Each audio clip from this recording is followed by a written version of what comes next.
కూర్చొని మాట్లాడుకుంటా సరదాగా తింటాము.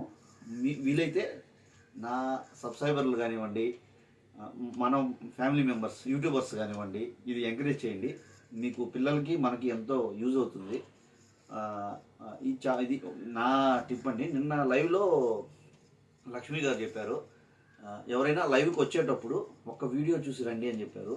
అది నిన్న అందరం చాలామంది ఫాలో అయ్యాము. చాలా మంచి టిప్ చెప్పారు లక్ష్మి గారు, నాకు బాగా నచ్చింది. ఎందుకంటే ఏదో సబ్స్క్రైబ్ చేసాము లైవ్కి వెళ్ళాము అన్నట్టు కాకుండా సపోర్ట్ చేసినట్టు ఉంటుంది. వాళ్ళ ఛానల్ బాగా ఇది ఉంటుంది. మనకి మనం ఒకరొకరు సపోర్ట్ చేయబోతుంది, ఎవరు చేస్తారండి. సరే నెక్స్ట్ మా ఆవిడ ఈరోజు దోశ టిఫిన్గా పెట్టారు, టేస్ట్ చేద్దామండి. ఇందులో ఇదేంటిది? ముల్లంగి. ముల్లంగి, వంకాయ రైట్, వంకాయ, క్యారెట్ రైట్, క్యారెట్, ఇది దోసకాయ, దోసకాయ రైట్, ఇది టొమాటో, ఓకే. ఇది నార్మల్ దోశ.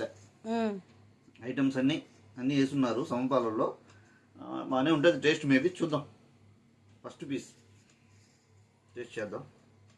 నాకు ఒక ఆచారం ఉంది, తినేటప్పుడు దేవుడి దండం పెట్టుకోవడం. వీలైతే మీరు కూడా పెట్టుకోండి. నైస్. శ్రీమతి గారు బాగా చేశారు. ఒక కాంప్లిమెంట్ ఇవ్వండి వాళ్ళ కష్టానికి కూడా. బాగుంది. ఎగ్ దోశ కూడా చేసావా? అది కింద ఉందా? సరే ఎగ్ దోశ మళ్ళీ తిందాం. ఫస్ట్ అయితే నార్మల్ దోశ తిందాం.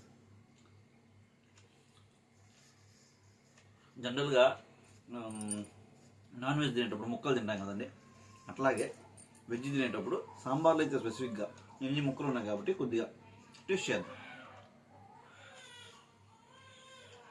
నైస్. మాకు ఉడికినాయి.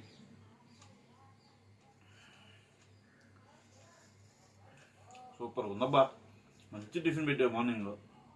నీ కడుపు చల్లగా ఉండాలి శ్రీమతి గారు. Thank you. మన ఛానల్లో అందరూ చూడాలి, లైక్ చేయాలి, సబ్స్క్రైబ్ చేయండి ఫ్రెండ్స్, సపోర్ట్ చేయండి ప్లీజ్.